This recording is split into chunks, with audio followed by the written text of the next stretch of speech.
Oo, baby, on the way na. Huwag kang mag-alala, hindi malalaman ni Isabel. Para sa'yo, lahat. Ang bawat salita ay parang bubog na humiwa sa hangin. Tumagos sa manipis na pader ng aming inuupahang kwarto at bumaon ng diretso sa puso ko.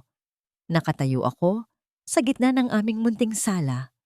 Hawak ng mga kamay ko ang isang maliit na kahon. Sa loob nito ay ang pares ng sapatos na gawa sa sinulid, kulay asul, na ilang linggo kong pinagpuyatang gawin. Ito sana ang sorpresa ko kay Darion.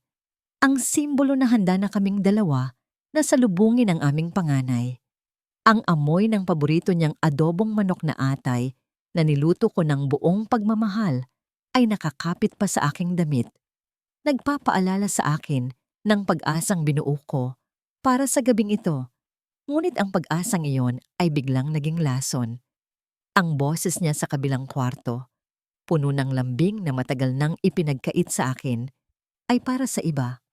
Ang pangakong lahat ay hindi para sa amin ng magiging anak namin. Dahan-dahan, bumitaw ang aking mga daliri sa kahon. Hindi ko narinig ang pagbagsak nito sa sahig. Ang tanging naririnig ko ay ang dagundong sa loob ng aking dibdib, isang pagguho na walang tunog. Tumingin ako sa aking mga kamay, ang mga kalyo mula sa paglalabada para makatipid sa metro ng tubig, ang mga munting peklat mula sa tilamsik ng mantika. Ang mga ito, na dati kong itinuturing na medalya ng aking pag-aalaga, ay tila naging mga marka ng aking katangahan. At habang ang katotohanan iyon ay unti-unting lumulukob sa aking pagkatao, isang matinding kirot ang biglang pumilipit sa aking tiyan. Isang sakit na pamilyar at kasabay nito ay nakakatakot. Napahawak ako sa aking sinapupunan. Oras na, kailangan ko nang magpunta sa ospital. Ang takot ay nagbigay sa akin ng kakaibang lakas. Mabilis ang aking mga kilos. Ang tanging nasa isip ko ay ang kaligtasan ng aking anak. Ang lahat ng ipon namin, ang lahat ng perang pinaghirapan kong itabi mula sa mga tinda kong kakanin ay nasa ilalim ng kutsyon. Iyon ang pangako namin sa aming sarili. Ang pondo para sa maayos na pagsilang ng aming supling. Kinapa ko ang sobrang papel sa ilalim ng aming kama. Ang mga daliri ko'y nanginginig. Naroon pa. Ngunit nang buksan ko ito, isang malamig na hangin ang tila yumakap sa aking buong katawan. Wala. Walang laman. Ang sobre ay singgaan ng abo. Sa tabi nito ay ang passbook. Binuklat ko iyon. Ang puso ko'y tumatanggi sa nakikita ng aking mga mata. Bawat pahina ay nagpapakita ng mga deposito, maliliit na halaga na pinagsikapan ko. Ngunit sa huling pahina, isang malaking linya ang tumapos sa lahat. Isang transaksyon. Withdrawal. Ang buong halaga ay kinuha. Ang petsa. Kaninang umaga lang. Doon gumuho ang aking mundo. Ang unang sampal ay ang kataksilan. Ang ikalawa, mas malupit, ay ang pagnanakaw sa kinabukasan ng sarili naming anak. Isang dobleng sampal na nag-iwan sa aking pisngi na manhid at sa aking kaluluwa na basag. Ang kirot sa aking tiyan ay mas tumindi, kasabay ng sakit sa aking puso. Napaluhod ako. Ang mga luha ay nagsimulang dumaloy ng walang tigil. Paano na kami? Paano na ang anak ko? Nag-iisa ako, walang pera, at ang sanggol sa loob ko ay handa nang lumabas sa isang mundong sinira mismo ng kanyang ama. Habang nakayuko ako sa sahig, nakaramdam ako ng mainit na likidong dumaloy sa aking mga binti. Pumutok na ang aking panubigan. Kasabay ng pagdaloy nito ay ang pagring ng aking lumang telepono. Nanginginig kong sinagot ito.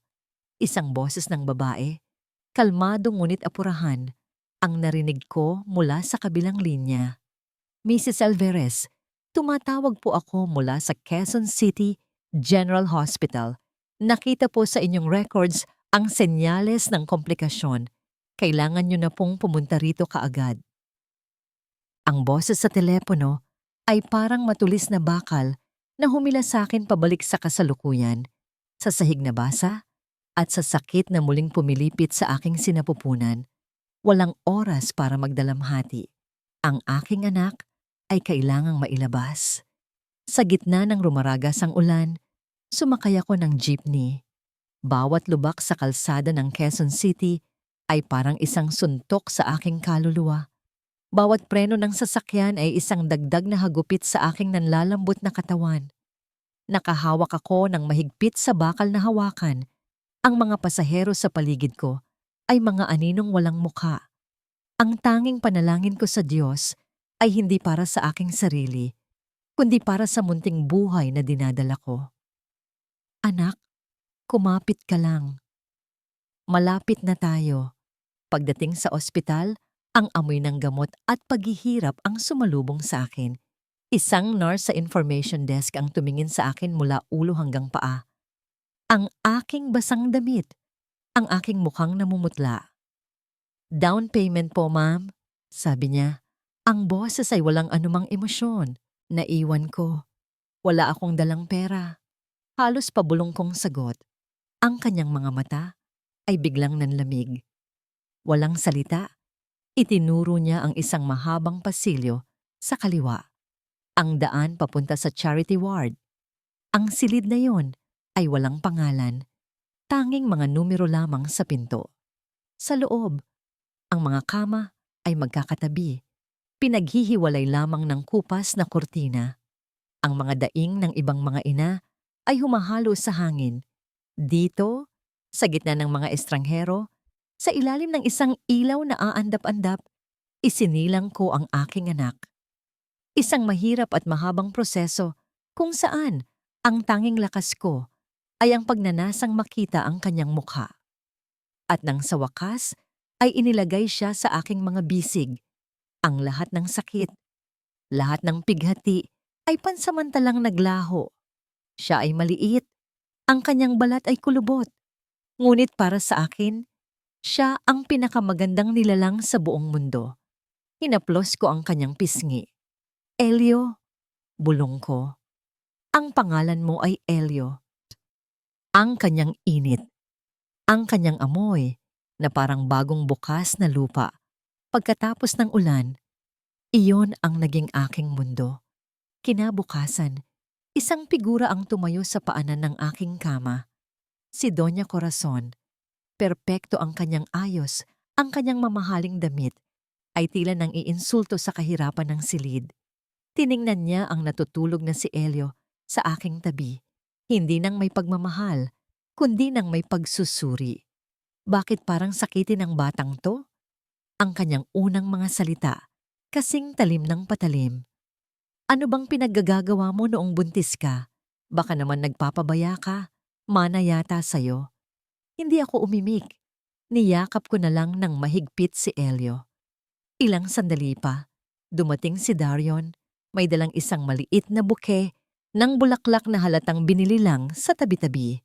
May pagsisisi sa kanyang mga mata, ngunit alam kong ito'y isang pag-arte lamang. Hon, sorry.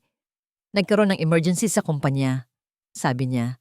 Sinusubukang hawakan ang aking kamay. Tahimik kong inilayo ang aking kamay at tumalikod.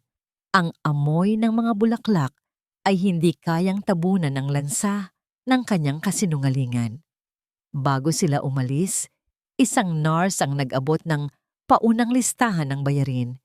Kinuha ito ni Doña Corazon, tiningnan, at ibinato sa ibabaw ng aking kumot. Heto na naman, sabi niya. Ang bawat salita ay puno ng paghamak. Pabigat. Nang gabing iyon, sa katahimikan ng ward, habang ang ibang mga sanggol ay umiiyak, si Elio ay hindi mapatahan. Pagod ako, gutom, at wasak.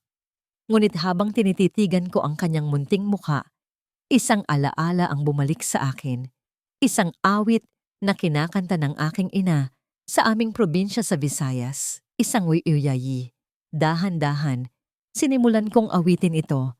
Ang mga salita ay dumaloy mula sa akin na parang ilog. Hindi ko namalayan. Ang mga luha ay kasabay na palang umaagos sa aking mga pisngi. Ang awit na yon, ang alaalang iyon, ang tanging yaman na maibibigay ko sa kakanya. At sa himig ng nakaraan, sa wakas ay nakatulog si Elio sa aking mga bisig.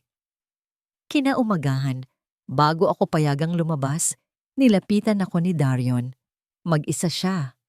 Umupo siya sa gilid ng kama, ang kanyang mukha ay seryoso. May inilabas siyang isang papel at isang ballpen. "Hon, pirmahan mo lang to," sabi niya. Ang boses ay pilit na pinapakalma. "Isang loan application lang para sa hospital bills. Para makalabas na kayo ni Elio, ako na ang bahala sa lahat." Tiningnan ko siya, naghahanap ng katapatan sa kanyang mga mata. Ngunit ang mga yun ay umiiwas, nakatuon sa papel na nasa kanyang kamay, sa kahit saang direksyon, maliban sa akin. Pagod na ako. Pagod na akong makipagtalo. Ang tanging gusto ko lang ay umuwi. Mayakap si Elio sa isang lugar na pamilyar. Kahit pa ang lugar na yon ay puno ng kasinungalingan. Walang imik kong kinuha ang ballpen. Nanginginig ang aking kamay habang inilalagda ko ang aking pangalan sa ilalim ng mga salitang hindi ko na pinag-aksayahang basahin. Ang pirma ko ay garalgal. Isang testamento sa pagod ng aking katawan at sa bigat ng aking puso. Kinuha niya agad ang papel, itinupi, at isinilid sa kanyang bulsa na para bang nagmamadali. Ngumiti siya sa akin, isang ngiting hindi umabot sa kanyang mga mata. Ang pagbabalik sa aming inuupahang kwarto ay parang pagpasok sa isang puntod. Ang amoy ng adobong niluto ko ilang araw na ang nakalipas ay wala na. Napalitan ng isang katahimikang mabigat at nakabibingi. Ang bawat sulok ay tila may aninong nagmamasid, mga anino ng mga pangakong napako at mga pangarap na gumuho. Naging isa akong multo sa sarili kong tahanan. Ang mga araw ay lumipas na parang tubig na walang kulay. Ginagawa ko ang lahat ng dapat gawin ng isang ina. Pinapadede ko si Elio, pinapalitan ang kanyang lampin, pinapatulog siya sa aking mga bisig. Ngunit ginagawa ko ang lahat ng ito na parang isang makina. May isang salamin sa pagitan ko at ng mundo, isang salamin na malabo, na pumipigil sa aking maramdaman ang anumang bagay maliban sa isang malalim at nakalulunod na bigat. Tinitingnan ko ang aking refleksyon at isang babaeng hindi ko nakilala ang nakikita ko. Maputla. May maitim na bilog sa ilalim ng mga mata at may tinging blangko. Si Darion ay laging wala. At kapag naroon naman siya, ang kanyang mga salita ay maliliit na karayom na tumutusok sa aking pagkatao.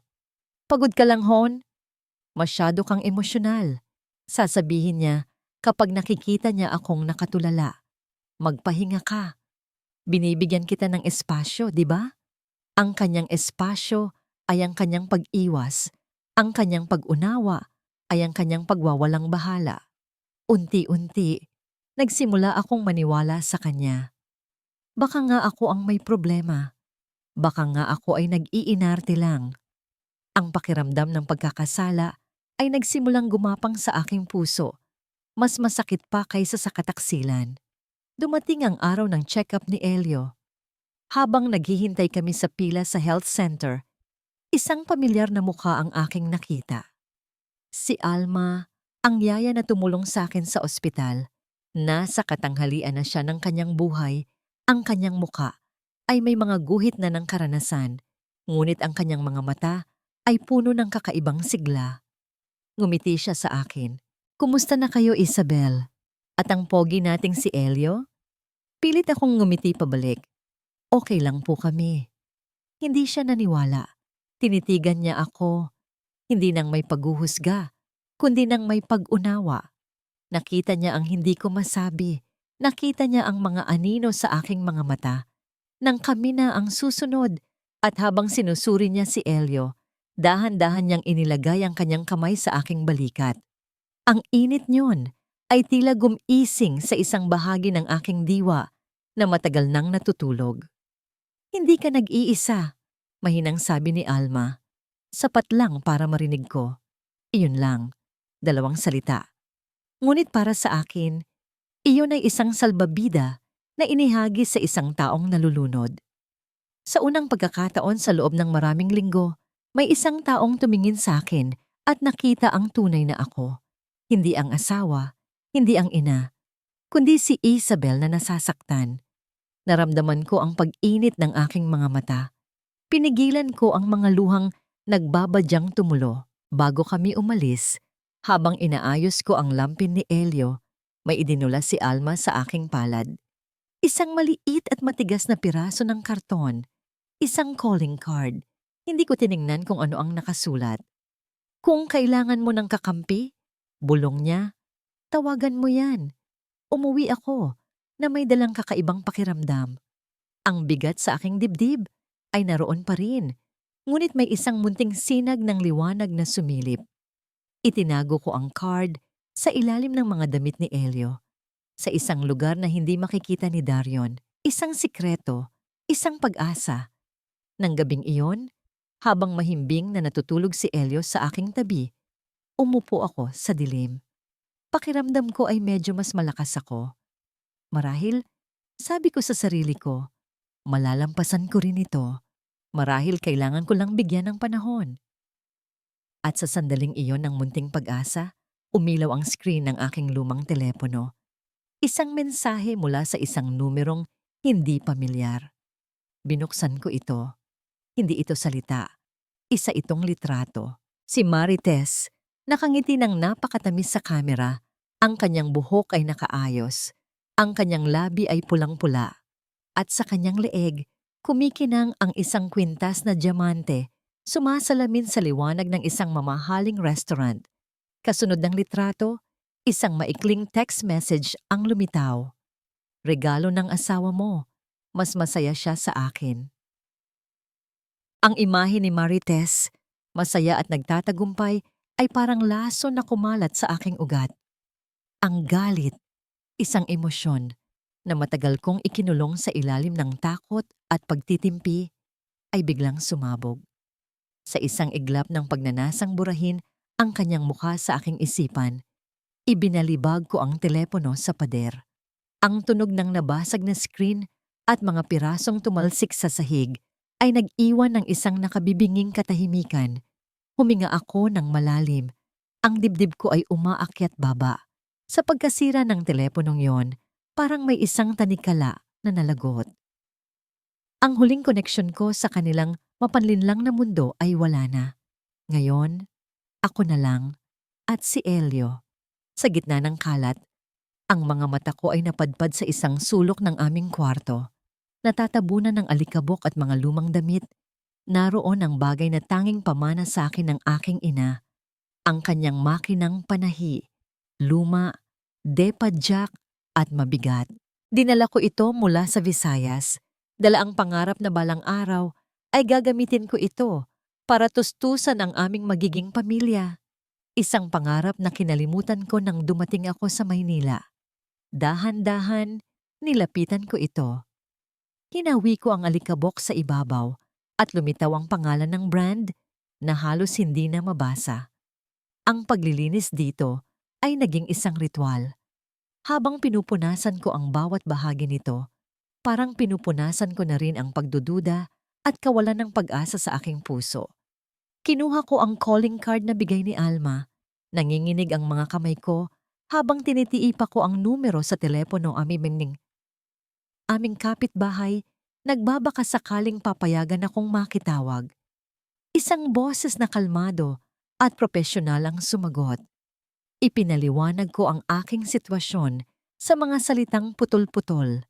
Hindi sila nag-alok ng himala. Ang ibinigay nila ay impormasyon, kaalaman tungkol sa aking mga karapatan, at higit sa lahat, tiniyak nila sa akin na ang aking nararamdaman ay totoo at may dahilan. Kinabukasan, nagsimula ako. Kinuha ko ang mga lumang retaso at sinimulang magsanay. Ang unang produkto ko ay isang maliit na lampin para kay Elio. Hindi perpekto, may mga tahi na hindi pantay, ngunit ito'y gawa ng aking mga kamay. Naglakas loob akong mag-alok sa aming mga kapitbahay na magtahi ng mga punit na damit at mag-alter ng mga pantalon. Ang unang bayad sa akin ay 20 pesos para sa isang tastas na laylayan. Hawak ko ang perang iyon na parang isang kayamanan. Ito'y sa akin. Isang hapon, habang abala ako sa pagtahi, narinig ko ang mahinang ugong ng motor ng makina, ang ritmikong tunog ng karayom na bumababa at tumataas. Si Elio, na kanina pa umiiyak sa kuna, ay biglang tumahimik, tila pinagheheli ng tunog. Doon ko napagtanto. Ang tunog na yon, ang naging musika ng aking pagbangon. Ito ang tunog na nagpapatahimik hindi lang sa aking anak, kundi pati na rin sa mga boses ng pagdududa sa aking isipan. Nakita ako ni Darion isang gabi. Tiningnan niya ang makina, ang mga sinulid at ang mga tela na nakakalat. Ngumisi siya, isang ngising puno ng pangmamaliit. Para saan pa yan? Tanong niya. Nagpapakahirap ka pa. Nandito naman ako para sa inyo. Ang kanyang mga salita ay hindi na nakasakit sa akin. Isang malinaw na pader ang naitayo ko na sa pagitan namin. Hindi ako sumagot. Ipinagpatuloy ko lang ang pagpadyak. Mula sa bintana, madalas kong nakikita ang aming kapitbahay na si Aling Nenita na nakatingin. Ang kanyang mga labi ay bumubulong-bulong. Ang kanyang mga mata ay mapanuri. Hindi ko alam kung siya ba ay naaawa o nanghuhusga. Isang umaga, habang nagwawalis ako sa labas, may isang sulat na dumating mula sa kartero. Nakapangalan sa akin. Galing sa isang bangko. Nagtaka ako. Wala akong anumang account sa bangkong iyon. Dahan-dahan kong binuksan ng sobre. Ang mga salita ay formal at malamig. Isang demand letter.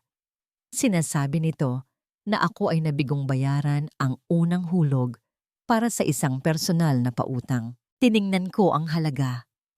Halos manlaki ang aking mga mata. Ang numero ay may 6 na digit. Isang halagang hindi ko pa nakikita sa buong buhay ko. Ito ang utang na sinabi ni Darion na para lamang sa hospital bills. Ang papel sa aking mga kamay ay parang yelo. Ang lamig nito ay gumagapang sa aking mga daliri. Paakyat sa aking mga braso hanggang sa manigas ang aking puso. Ang mga numero ay sumasayaw sa aking paningin.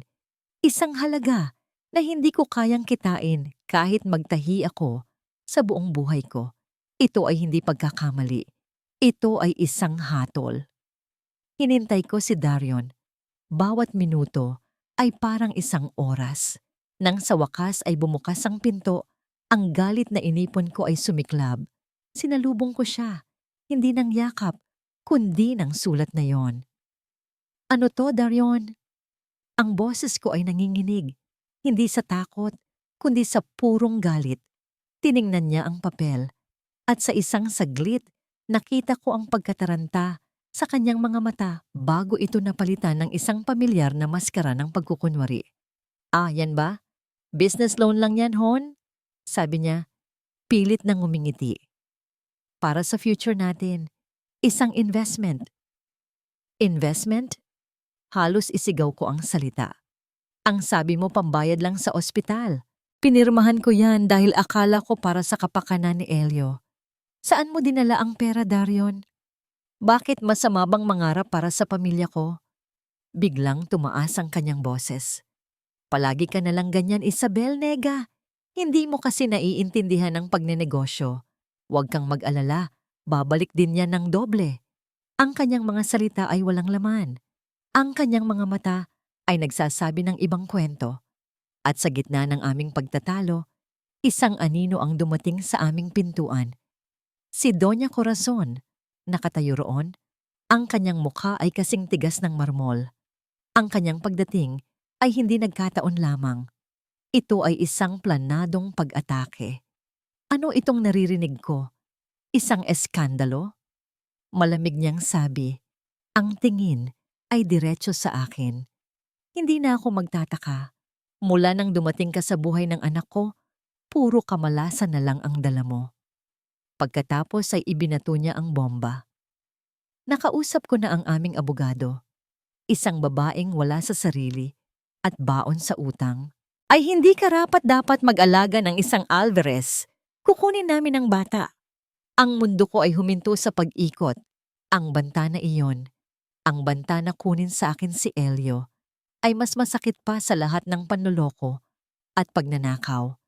Iyon ang huling hibla ng aking pagkatao. Kung mawawala siya, mawawala na rin ako. Umalis sila. Iniwan akong nakatayo sa gitna ng kwarto, wasak at talunan.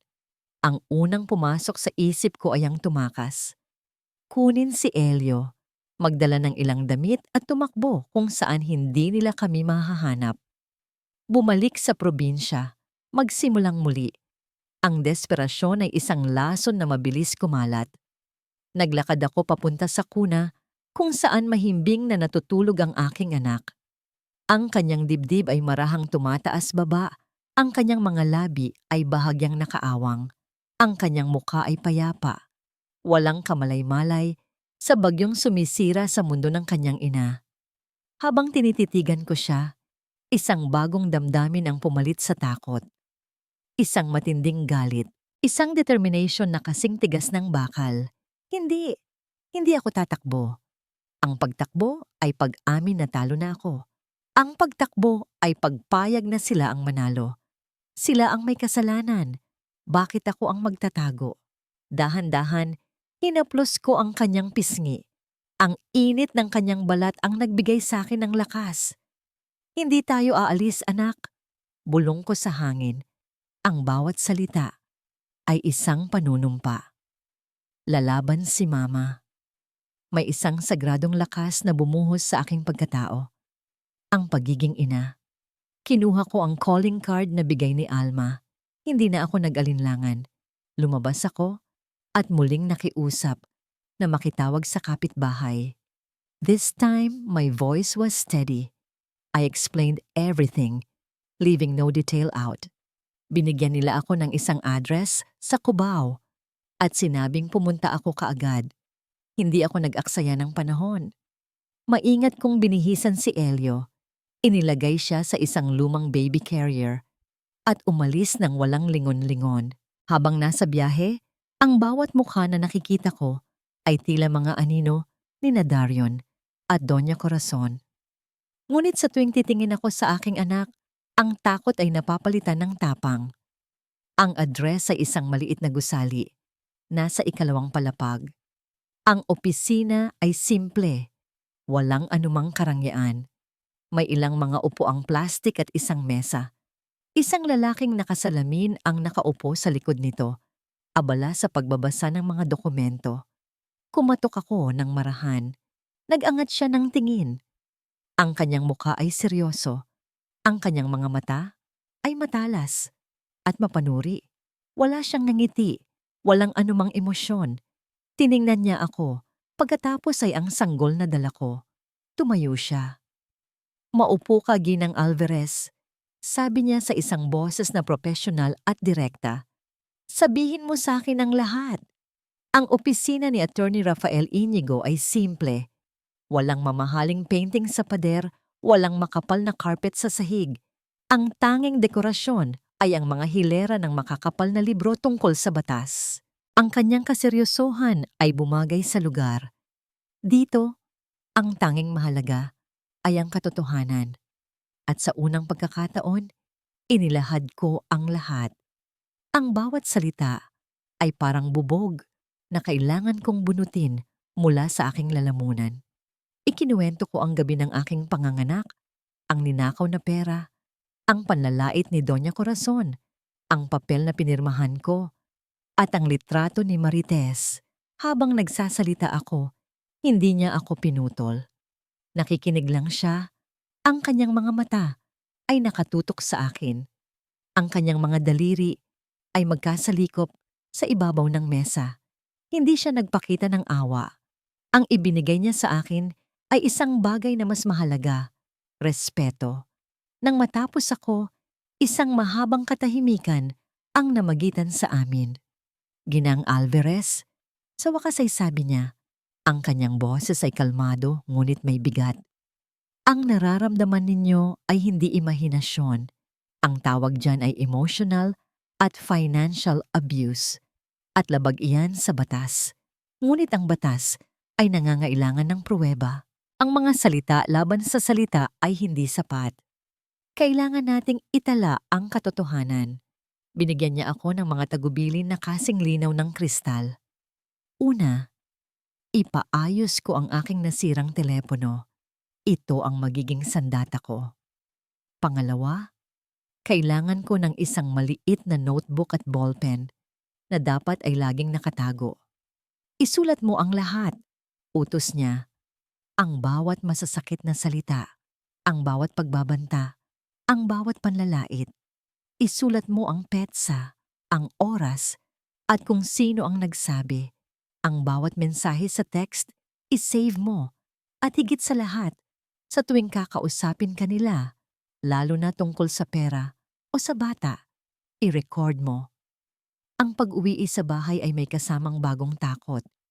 Hindi na ito ang takot ng isang biktima, kundi ang takot ng isang espiya.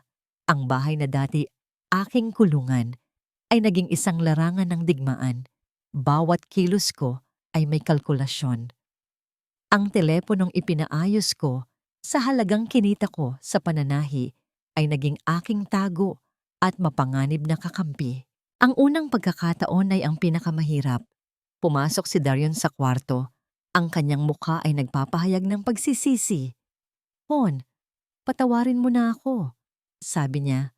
Umupo sa tabi ko. "Stress lang ako sa trabaho. Alam mo namang mahal na mahal ko kayo ni Elio." Bago siya pumasok, naion ko na ang voice recorder. Ang bawat tibok ng aking puso ay isang martilyong pumupukpok sa aking mga tadyang. "Ang utang, Darion?" Mahina kong tanong. "Huwag mo nang isipin yun. Ako na ang bahala. Ang kailangan ko lang ay suporta mo. Nahihirapan din ako. Isabel, sana maintindihan mo." Ang kanyang boses ay puno ng awa para sa sarili. Isang pag-arte na dati aking pinaniniwalaan. Pagkatapos ng aming pag-uusap, pinakinggan ko ang recording. Malinaw. Bawat salita ng kanyang pagmamanipula ay nakatala na. Gabi-gabi, sa liwanag ng isang maliit na lampara, habang tulog na si Elio, isinusulat ko ang mga pangyayari sa araw na yon. Isang gabi, habang isinusulat ko ang sinabi ni Doña Corazon sa telepono, "Kung hindi dahil sa amin, pulubi ka pa rin hanggang ngayon." Huminto ako. Sa tabi ng malupit na pangungusap na yon, idinagdag ko ang aking sariling mga salita. "Para sa'yo, Elio, ang bawat letra ay isang paalala kung bakit ko ginagawa ang mapanganib na bagay na ito." Isang araw, habang naglilinis ako, narinig kong kausap ni Darion sa telepono ang kanyang ina. Itinago ko ang aking telepono sa ilalim ng isang unan sa sofa, naka-record mode, at nagkunwaring abala sa kusina. "Makalma lang," sabi ni Darion. "Naayos ko na. Siguraduhin mo lang na malinis ang mga papeles na galing kay Calderon. Ayokong may sabit." Calderon, ang apelyido ni Marites. Anong mga papeles ang tinutukoy nila? Ang usapan ay hindi na lang tungkol sa isang relasyon. May iba pa silang pinagtatakpan. Kinagabihan, sinubukan kong kausapin muli si Darion tungkol sa utang. Umaasang may masabi siyang magbibigay linaw sa naririnig ko. Nag-uusap kami sa sala habang natutulog si Elio sa kwarto.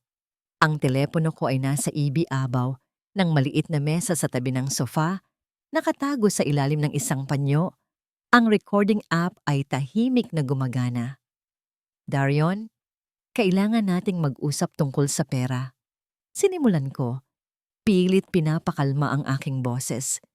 "Saan nanggaling ang perang ginamit mo para sa regalo ni Marites?" Ang kanyang mukha ay biglang nagbago. Ang pagkukunwaring kabaitan ay nawala. Napalitan ng inis. "Bakit ba palagi na lang yan ang topic mo? Sinabi ko nang huwag kang mag-alala. Bakit hindi ka na lang mag-focus sa pag-aalaga kay Elio?" "Dahil pangalan ko ang nakalagay sa utang." Giit ko. "Dahil bawat araw na lumilipas, mas natatakot ako para sa kinabukasan ng anak ko." Ang aming pagtatalo ay biglang natigil ng umalingaw-ngaw ang malakas na iyak ni Elio mula sa kwarto. Isang iyak na puno ng gutom at pagkagulat. Automatiko akong napatayo. Kailangan niya ako, sabi ko, at nagmamadaling pumasok sa silid habang pinapatahan ko si Elio, habang inaamoy ang kanyang ulo para pakalmahin ang sarili kong kaba. Naiwan si Darion sa sala. Naiwan siyang mag-isa kasama ng aking telepono. Ilang minuto ang lumipas bago ko napatahan si Elio. Pagbalik ko sa sala, isang eksena ang nagpatigil sa aking paghinga. Hawak ni Darion ang aking telepono. Nakatayo siya sa gitna ng sala, hindi gumagalaw. Ang kanyang mga mata ay nakatutok sa screen. Nakita niya. Nakita niya ang timer na umaandar sa recording app. Dahan-dahan siyang nag-angat ng tingin. Ang kanyang mukha ay walang emosyon. Isang blankong canvas na mas nakakatakot kaysa sa anumang sigaw. "Ano to, Isabel?" tanong niya. Ang kanyang boses ay kasing lamig ng yelo. "Nire-record mo ako?" Ang dugo sa aking katawan ay tila nagyelo. Walang salitang lumabas sa aking bibig. Ang aking pananahimik ay isang pag-amin. Naglakad siya palapit sa akin. Hindi nagmamadali. Itinaas niya ang telepono sa harap ng aking mukha. Nakita ko ang file. Recording numero 7. Ang haba nito ay 3 minuto at 14 na segundo. Sa harap ko, walang awa niyang pinindot ang delete. Pagkatapos ay isa-isa niyang binura ang lahat ng naunang recordings, ang lahat ng ebidensyang pinaghirapan kong ipunin. Pagkatapos, ibinulsa niya ang telepono ko. "Sa akin muna to," sabi niya. Pagkatapos ay yumuko siya. Ang kanyang mukha ay ilang pulgada na lang mula sa akin. Ang kanyang mga mata ay madilim at puno ng isang babala na hindi ko pa nakikita dati. "Subukan mong ulit gawin to," bulong niya. Ang bawat salita ay isang banta. "At sisiguraduhin kong hinding-hindi mo na makikita si Elio. Kahit kailan." Iniwan niya akong nakatayo roon, nanginginig. Ang aking sandata ay nawala. Ang aking sikreto ay nabunyag. Ang digmaan ay hindi na palihim.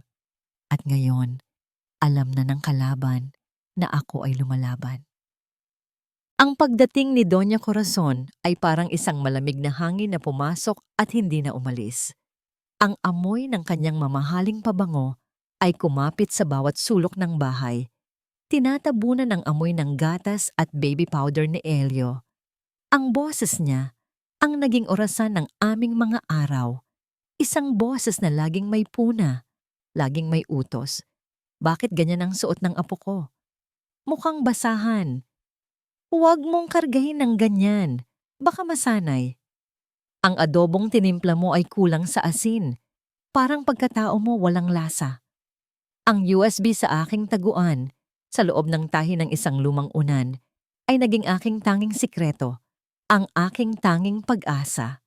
Bawat tingin ni Doña Corazon ay parang isang x-ray na tumatagos sa aking mga damit. Hinahanap ang anumang senyales ng pagre-rebelde. Alam kong kailangan kong makahanap ng paraan para makalabas. Ang pagkakataon ay dumating sa anyo ng isang schedule. Ang araw ng pagpapabakuna ni Elio. "Ako na po ang magdadala sa kanya," sabi ko isang umaga. Pilit na pinapanatili ang aking boses na kalmado at walang emosyon. Tinaasan niya ako ng kilay. "Baka kung saan mo padalhin ang bata. Sasama ako." "Naku, wag na po, Donya. Mahihirapan po kayo sa biyahe, at sa haba ng pila sa health center. Sanay na po ako. Saglit lang po kami." Sagot ko, isang perpektong pagsasanib ng paggalang at paggigiit. Nag-alinlangan siya, ngunit sa huli ay pumayag. Bago ako umalis, habang inaayos ko ang gamit ni Elio, sumilip ako sa bintana. Nakita ko si Aling Nenita na nagwawalis sa kanyang bakuran. Nagtama ang aming mga mata. Isang bahagyang tango mula sa kanya ang nagbigay sa akin ng lakas ng loob na kailangan ko. Ang pagpunta sa health center ay isang pagkukunwari lamang. Pagkatapos kong makuha ang bakuna ni Elio, hindi ako umuwi. Sumakay ako ng tricycle papunta sa opisina ni Attorney Inigo. Bawat metro na nilalakbay namin ay parang 1 kilometro palayo sa aking kulungan. Inabot ko sa kanya ang USB, walang maraming salita. Isinaksak niya ito sa kanyang laptop. Pinanood namin ng tahimik ang video. Si Darion na masayang pinagbubuksan ng pinto ng kotse si Marites. Ang pagpasok nila sa aming bahay.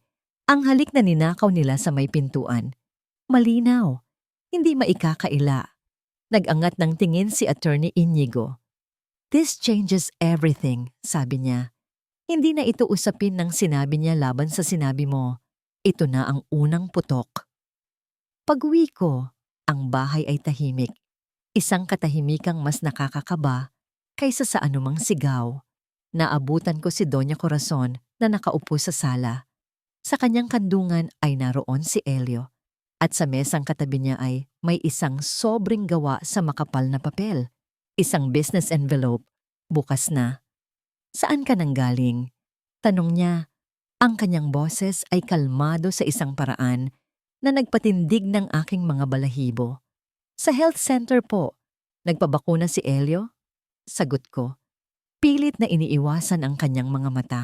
"Ganun ba?" sabi niya, at dahan-dahan niyang kinuha ang isang nakatuping papel mula sa sobre. "Dahil may isang mensahero na naghahanap sa'yo kanina." At iniwan niya ito. Itinaas niya ang papel. Nakita ko ang logo ng isang law firm sa itaas. Ang puso ko ay bumagsak sa aking tiyan. Ang sulat, ang unang putok, ay umalingaw-ngaw na. Sa sandaling iyon, pumasok si Darion mula sa kusina. Ang kanyang mukha ay isang maskara ng galit na hindi na maitago. Sa kanyang kamay ay isang kopya ng parehong sulat. "Nagdemanda ka!"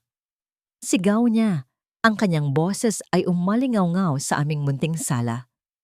Matapos ang lahat, anong klase kang asawa? Anong klase kang ina? Ibinato niya ang papel sa aking paanan. Isang demand letter, isang formal na kahilingan para sa legal separation, isang petisyon para sa sole custody kay Elio Base sa ebidensya ng pangangalo niya at financial abuse, at isang alok para sa isang tahimik na kasunduan upang maiwasan ang pampublikong eskandalo. Ahas, bulong ni Doña Corazon, ang kanyang mga mata ay nag-aapoy. "Pinakain ka namin, binihisan, pinatira sa aming pamamahay. At ito ang isusukli mo? Ang dungisan ng pangalan ng mga Alvarez?" Hindi ako gumalaw. Naramdaman ko ang kanilang galit na parang isang pisikal na puwersa na tumutulak sa akin. Ngunit sa ilalim ng takot, may isang bagong damdamin na umuusbong. Isang kakaibang kapayapaan. Ang kapayapaan na dulot ng katotohanang wala ng lihim. Tapos na ang pagkukunwari. Ang tanging mahalaga sa akin sa sandaling iyon ay ang aking anak. "Akin na si Elio," sabi ko. Ang aking boses ay mahina, ngunit matatag. Tumawa si Doña Corazon, isang tawang walang kagalakan. "Ang kapal ng mukha mo. Sa tingin mo ba ibibigay ko sa iyo ang apo ko para palakihin mong isang traidor na tulad mo?" Naglakad papalapit si Darion. Ang kanyang mga kamao ay nakakuyom. "Akala mo mananalo ka, Isabel? Akala mo kaya mo kami? Isang video lang ang hawak mo. Kami? Hawak namin ang koneksyon, ang pera, ang kapangyarihan." Tumayo si Doña Corazon. Maingat na inililipat si Elio sa kanyang kabilang braso na parang isang tropeo. Hinarap niya ako. Ang kanyang mukha ay isang perpektong larawan ng pagkamuhi. "Gusto mo ng giyera? Ibibigay namin sa'yo," sabi niya. Ang bawat salita ay isang pangako. "Hindi mo makukuha ang apo ko. At sisirain kita, Isabel. Sisirain namin ang pangalan mo, ang pagkatao mo, hanggang sa wala nang matira sa'yo, kundi ang pagsisisi." Ang mga sumunod na araw ay hindi isang digmaan ng mga sigaw, kundi isang digmaan ng mga bulong. Si Doña Corazon ay hindi na muling nagtaas ng boses sa akin sa loob ng bahay. Sa halip, dinala niya ang kanyang lason sa labas. Naging bida siya sa bawat tindahan, sa bawat kumpulan sa kanto. Nakikita ko siya mula sa bintana. Ang kanyang muka ay puno ng pekeng lungkot habang kausap ang mga kapitbahay at ang hangin ay nagdala ng mga alingawngaw ng kanyang mga kwento pabalik sa akin. Kawawa nga ang anak ko, ang narinig kong sabi niya sa may tindahan ni Aling Bebang. Baliw ang napangasawa, may postpartum depression daw, pero sa tingin ko talagang may saltik na. Pinagbubuhatan ng kamay ang bata. Ang mga kasinungalingan ay gumagapang sa balat ko na parang mga insekto. Ginagawa nila akong halimaw sa paningin ng iba para kapag kinuha nila si Elio, ang tingin ng mundo ay isang pagsagip, hindi isang pagkidnap. Isang gabi, habang nagtutupi ako ng mga damit, pumasok si Darion sa kwarto. Amoy alak siya. Ang kanyang mga mata ay mapungay at bahasa. Iba ito sa galit niya noong nakaraan. Ito ay isang bagong taktika, ang pagpapaawa. Lumuhod siya sa harap ko, ipinatong ang kanyang ulo sa aking kandungan. Naramdaman ko ang bigat ng kanyang katawan, ngunit ang puso ko ay nanatiling magaan at walang laman para sa kanya. Isabel, paos niyang tawag. Itigil na natin to. Please, ayokong magkawatak-watak tayo. Hinawakan niya ang aking kamay. Ang kanyang mga palad ay mainit at pamilyar. Ngunit ang init na yon ay hindi na nagbigay ng ginhawa. Nagbigay ito ng kilabot. Mahal kita. Bulong niya. Isang salitang dati musika sa akin, ngunit ngayoy parang isang sirang plaka. Gagawin ko ang lahat. Iiwan ko si Marites. Babawi ako. Bawiin mo lang ang kaso. Isipin mo si Elio. Gusto mo ba siyang lumaki sa isang broken family? Tinitigan ko ang tuktok ng kanyang ulo. Ilang beses ko na bang narinig ito? Ilang beses na ba akong naniwala na magbabago siya? Ang pamilyang ito ay matagal nang sira. Darion, sagot ko, ang boses ko ay kalmado at matatag. Hindi ang kaso ang sumira nito. Ikaw, ang kasinungalingan mo, ang kawalan mo ng respeto sa akin bilang tao. Dahan-dahan kong inalis ang aking kamay mula sa kanyang pagkakahawak. Tumingala siya at sa isang iglap, ang lungkot sa kanyang mukha ay naglaho, napalitan ng isang madilim na galit. Tumayo siya, ang kanyang anino ay tumakip sa akin. Sinubukan kong makipag-ayos. Sabi niya, ang boses ay matigas na. Pero kung gusto mong magmatigas, sige, tandaan mo to, Isabel.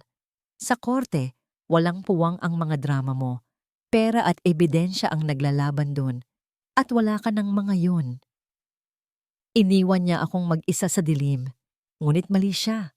Mayroon akong ebidensya. At mayroon akong isang bagay na mas mahalaga sa pera. Ang katotohanan. Ang gabi bago ang pagdinig ay mahaba. At walang tulog. Yakap-yakap ko si Elio ng mahigpit. Nilalanghap ang amoy ng kanyang buhok.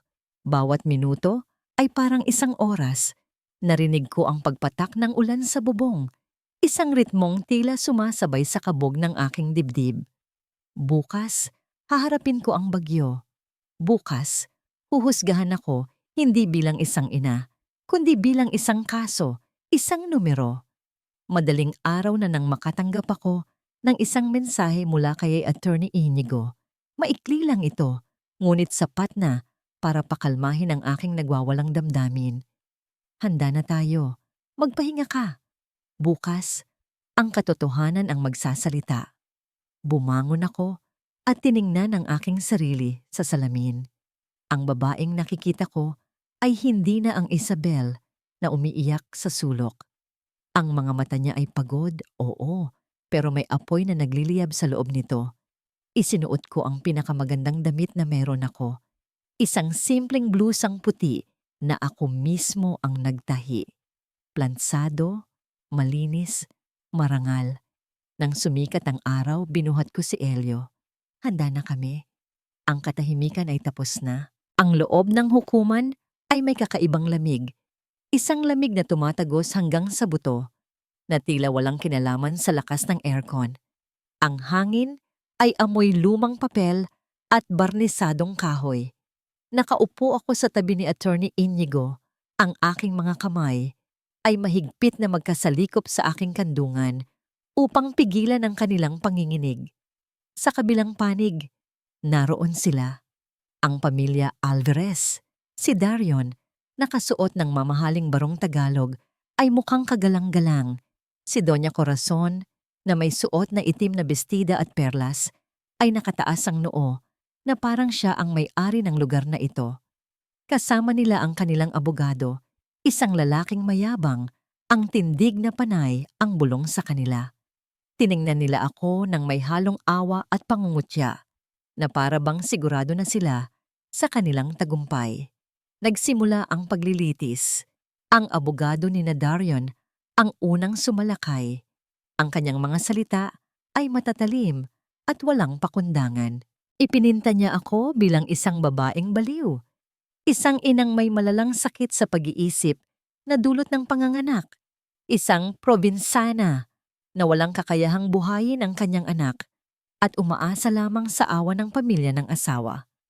Ang babaeng ito, turo niya sa akin, ay walang trabaho, walang ipon, at ayon sa testimonya ng kanyang biyenan, siya ay marahas at pabaya. Paano natin ipagkakatiwala ang isang sanggol sa kanya? Bawat paratang ay parang latigo. Gusto kong sumigaw, gusto kong ipagtanggol ang aking sarili, ngunit naramdaman ko ang kamay ni Attorney Inigo sa aking braso. Isang mahigpit na pisil. Huminahon ka. Ang ibig sabihin nito, hintayin mo ang iyong pagkakataon. At dumating ang pagkakataong yon. Tinawag ako sa witness stand. Habang naglalakad ako, papunta sa harap, naramdaman ko ang bigat ng tingin ng lahat. Huminga ako ng malalim. Tumingin ako kay Darion. Hindi siya makatingin sa akin. Tumingin ako kay Doña Corazon. Nanlilisik ang kanyang mga mata.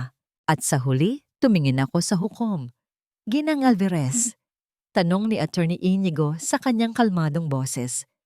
Bakit mo ipinaglalaban ang karapatan sa iyong anak? Hindi ako gumamit ng matatayog na salita. Nagsalita ako bilang isang ina. Dahil ako ang nagdala sa kanya ng 9 na buwan habang ang asawa ko ay nagpapakasasa sa ibang babae. Simula ko, ang boses ko ay hindi nanginginig, malinaw at buo. Dahil ako ang nag-ipon ng bawat sentimo para sa kanyang pagsilang na ninakaw lamang para ibili ng luho ng kabit niya. Dahil ang sakit sa pag-iisip na sinasabi nila ay ang pagod at pighati ng isang inang niloko at inabuso ng emosyonal. Umugong ang bulungan sa loob ng korte. Bumagsak ang maso ng hukom upang hingi ng katahimikan. May ebidensya ba kayo sa mga paratang na ito? Tanong ng hukom. Tumayo si Attorney Inigo. Mayroon po, Your Honor. Inilabas niya ang mga dokumento, ang bank records na nagpapakita ng withdrawal sa araw ng aking panganganak, at ang resibo ng mamahaling bag na binili ni Darion sa parehong araw. Isang resibong nakuha namin sa tulong ng subpiena. Ang petsa at oras ay tumutugma. Namutla si Darion. At hindi lang yun, patuloy ni Attorney Inigo. Mayroon kaming video evidence na magpapatunay sa imoralidad at pagsasabwatan ng nasasakdal. Ang screen sa loob ng korte ay nabuhay. Ang video ni Aling Nenita ay nag-play. Walang tunog, ngunit ang imahe ay sapat na para magdulot ng eskandalo. Kitang-kita ang pagdating ni Darion kasama si Marites, ang kanilang pagtatawanan, ang halik sa harap ng mismong gate ng bahay na tinitirhan namin ng aking anak, at ang pagpasok nila sa loob habang ako ay wala. Ang bawat segundo ng video ay sumisigaw ng kawalan ng respeto. Ang imahe ng mabuting ama at disenteng pamilya na pilit nilang binuo ay gumuho sa harap ng lahat. Natahimik ang buong korte. Maging ang abogado ni Darion ay napaupo. Alam niyang wala na siyang maibabato. Palsipikado yan, kasinungalingan yan. Sigaw ni Doña Corazon. Tumayo siya at nanginginig ang daliri na nakaturo sa akin. Nawala na ang kanyang postura, ang kanyang pagiging sopistikada.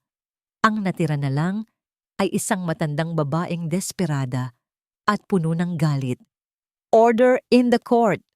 Ang boses ng hukom ay umalingaw-ngaw, kasabay ng malakas na pagbagsak ng maso. Maupo kayo, Ginang Alvarez, o palalabasin ko kayo sa silid na ito. Napaupo si Doña Corazon, hinihingal, habang si Darion ay nakayuko. Hindi makatingin sa screen, hindi makatingin sa akin. Nagpatuloy si Attorney Inigo. Inilabas niya ang huling ebidensya, ang mga dokumento ng loan, at tungkol sa kawalan ng kakayahan sa pananalapi. Sabi niya, pinatutunayan ng mga dokumentong ito na si Ginoong Alvarez ay nagsagawa ng panloloko. Pinapirma niya ang kanyang asawa sa isang loan application sa ilalim ng sapilitang pagkakataon sa ospital at ang pera ay hindi napunta sa bayarin, kundi sa isang account na nakapangalan kay Marites Calderon. Ang katotohanan ay nahubaran na ng tuluyan. Ang mga mata ng hukom ay lumipat kay Darion at sa unang pagkakataon, nakita ko ang pagkamuhi sa mukha ng mahistrado. Ang paghihintay sa desisyon ay tila walang hanggan, ngunit nang dumating ito, para itong isang matamis na awit. Base sa mga ebidensyang iprinisinta, simula ng hukom, ang korte ay nagpapasya pabor sa nagsasakdal. Ipinagkakaloob ang sole custody ng batang si Elio Alvarez sa kanyang ina, si Isabel Serafina Montoya. Inaatasan din ng nasasakdal na magbigay ng buwanang suporta at ipinagbabawal ang anumang uri ng paglapit o pakikipag-ugnayan sa ilalim ng Permanent Protection Order. Bumagsak ang maso sa huling pagkakataon. Ang tunog na yon ay ang tunog ng tanikalang na pigtal. Napakapit ako sa gilid ng mesa. Gusto kong umiyak, pero walang luha na lumabas. Ang naramdaman ko lang ay isang magaan na pakiramdam. Para bang isang bundok ang inalis sa aking balikat. Sa kabilang panig, nagkakagulo. Si Doña Corazon ay hinihimas ang dibdib, tila aatakehin sa puso, habang si Darion ay nakatulala sa kawalan. Tiningnan ko sila sa huling pagkakataon. Hindi na sila mga higante, hindi na sila mga halimaw. Sila ay mga tao na lang na gumawa ng masamang desisyon at ngayon ay nagbabayad na. Naglakad ako palabas ng korte, karga si Elio. Ang araw sa labas ay mas maliwanag kaysa dati. Sinalubong ako ni Attorney Inigo at ni Aling Nenita na nandoon din pala sa likuran bilang suporta. Salamat! Sabi ko kay Attorney at pagkatapos ay kay Aling Nenita. Salamat sa inyong lahat. Ginawa mo yun, Isabel. Nakangiting sabi ni Attorney Inigo. Ikaw ang lumaban. Kami ay taga-suporta lang. Habang naglalakad kami palayo, narinig ko ang boses ni Darion na tumatawag mula sa likuran. Isabel! Isabel! Pag-usapan natin to. Huminto ako sandali. Hindi ako lumingon.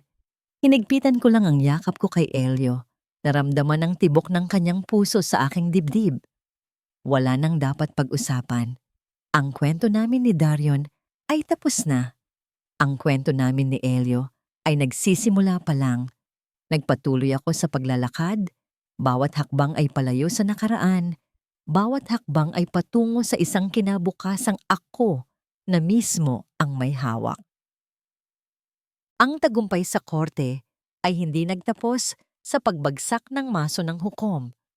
Iyon ay simula pa lamang ng pagguho ng kastilyong buhangin na itinayo ni Darion at ng kanyang ina. Mabilis kumalat ang balita sa aming lugar. Ang desisyon ng korte ay naging pampublikong kaalaman. Ang marangal na pamilya Alvarez ay nahubaran ng maskara. Nalaman ko mula kay Aling Nenita na si Doña Corazon ay hindi na lumalabas ng bahay. Ang kanyang pride na mas matayog pa sa bubong ng kanilang bahay ay nadurog. Ang mga kapitbahay na dati niyang minamata ay ngayon ay bumubulong-bulong tungkol sa kanyang kalupitan. Ang kahihiyan o hiya ay naging kanyang bagong kulungan. Si Darion naman ay nawalan ng higit pa sa kanyang reputasyon. Nalaman ko na tinanggal siya sa kanyang trabaho dahil sa iskandalo ng fraud at sa kasong isinampa ko.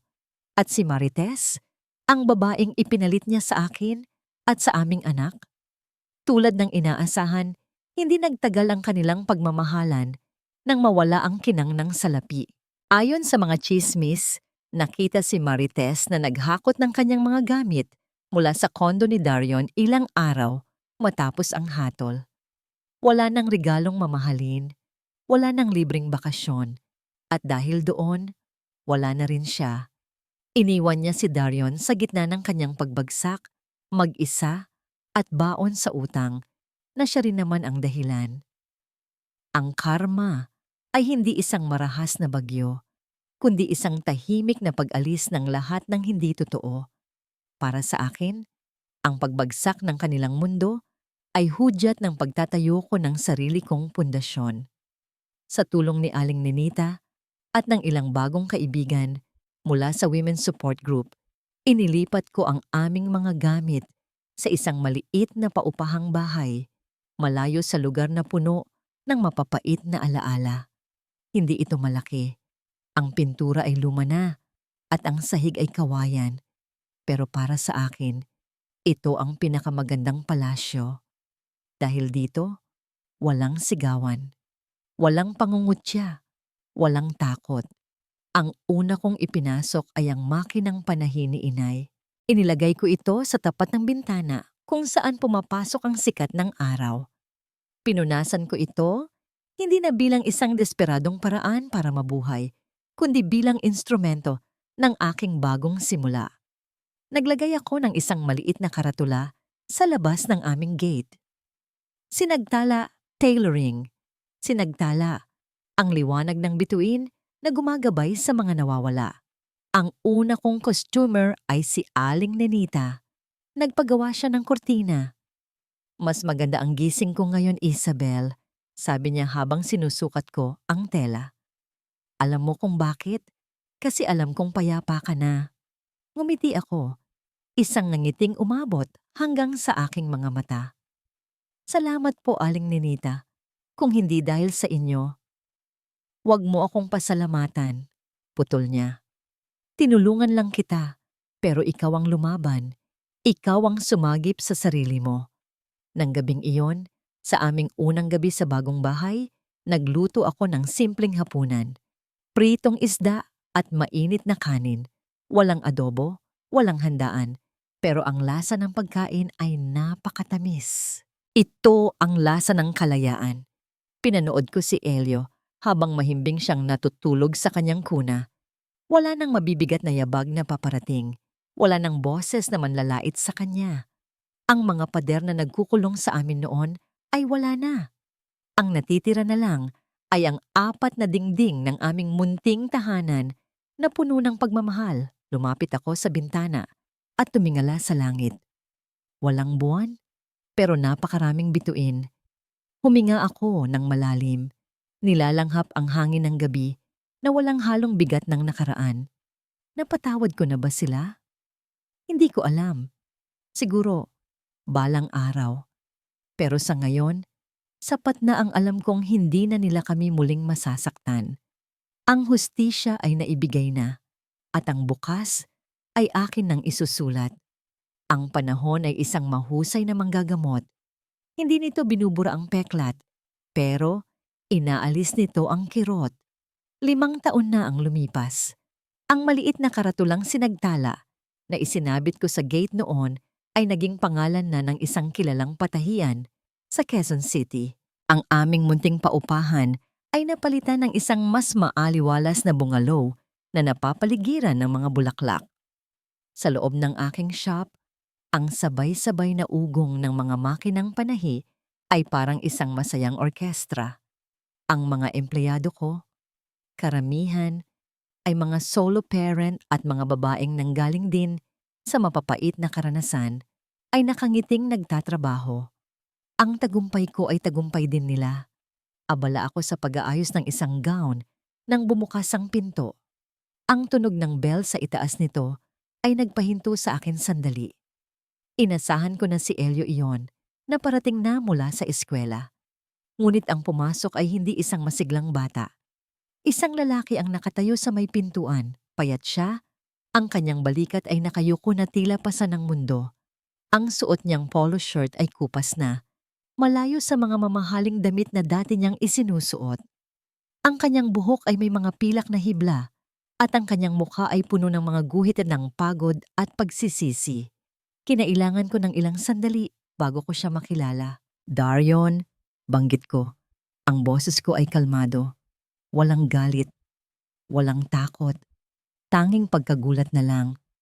Dahan-dahan siyang lumapit. Ang kanyang mga hakbang ay mabibigat at alanganin. Tumingin siya sa paligid, sa mga damit na nakahanger, sa mga empleyado kong abala at sa huli, sa akin. Nakita ko ang hiya sa kanyang mga mata. Isabel, paos niyang sabi. Ang ganda ng shop mo. Ang asenso mo na.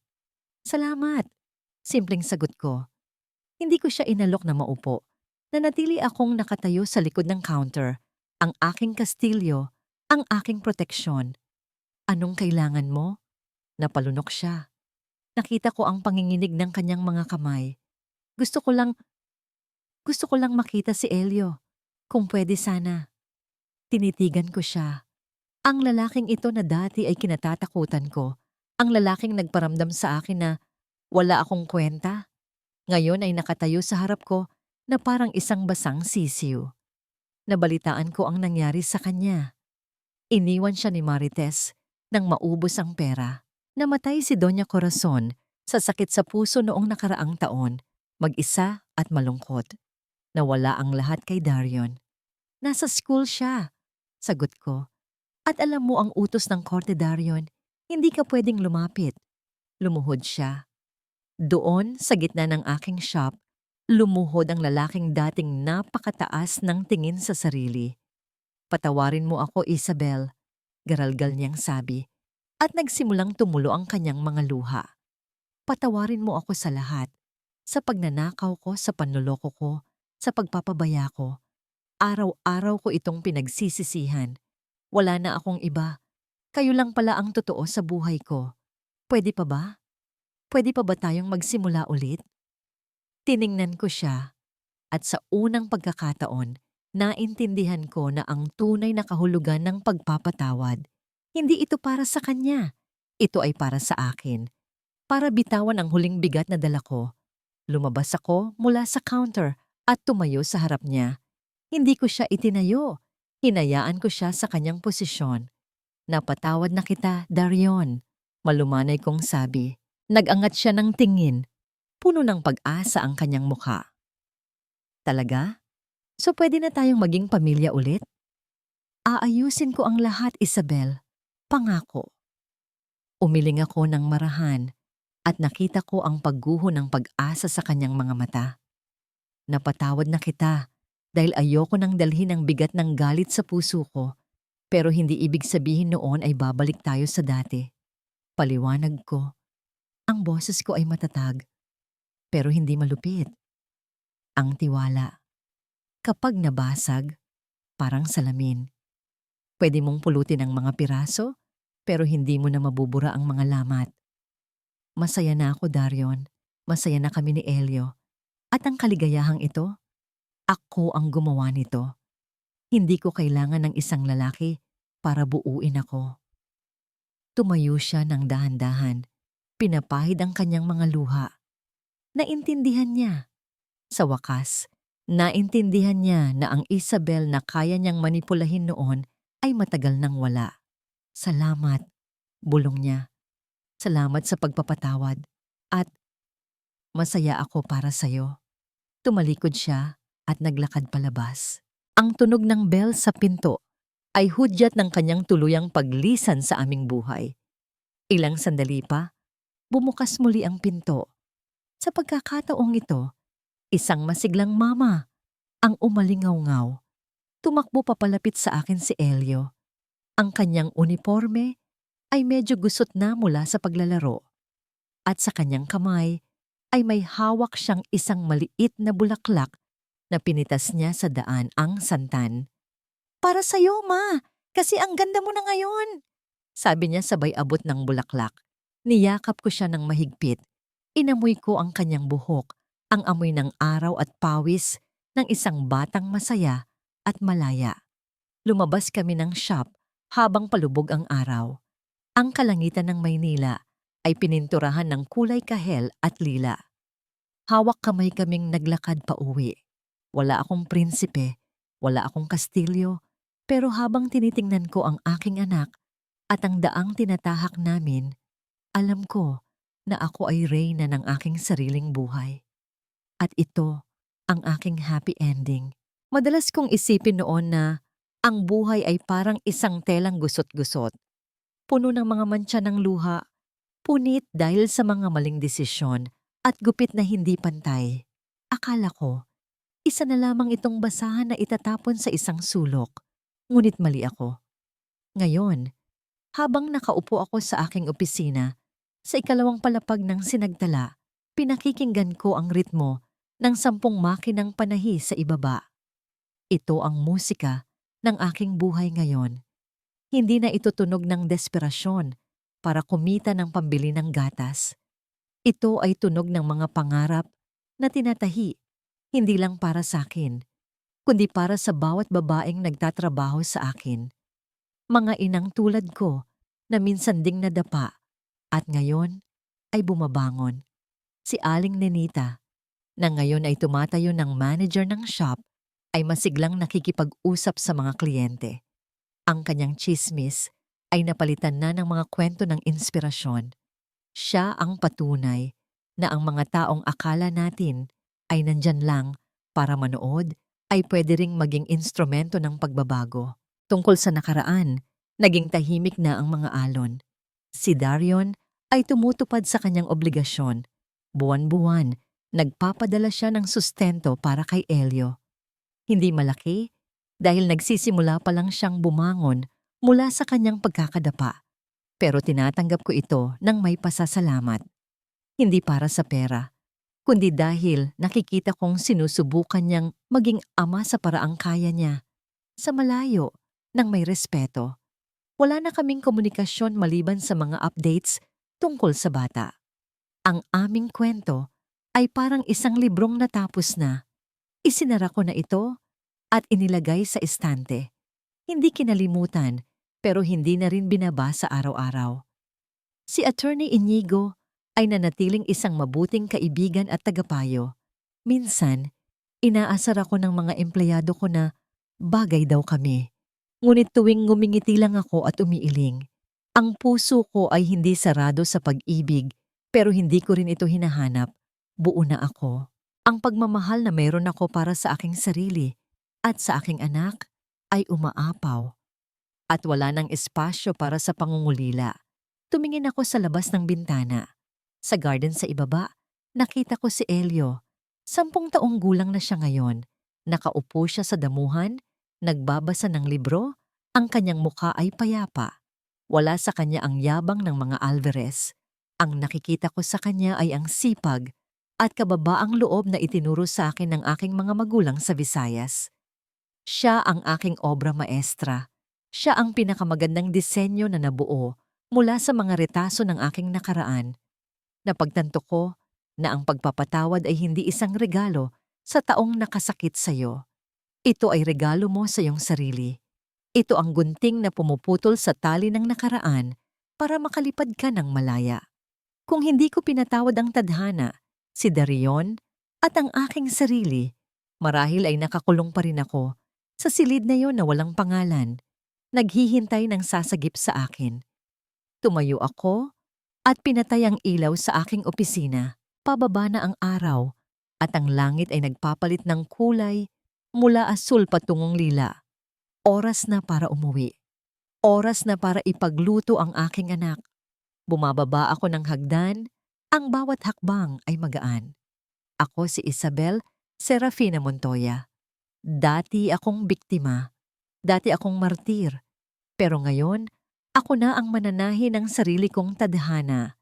At sa bawat tahi, sa bawat hibla, ang kwento ko ay kwento ng isang babaeng natutong mahalin ang kanyang sarili bago ang iba. Lumabas ako ng pinto at sinalubong ako ng mainit na yakap ng aking anak at ng matamis na hangin ng isang bagong gabi.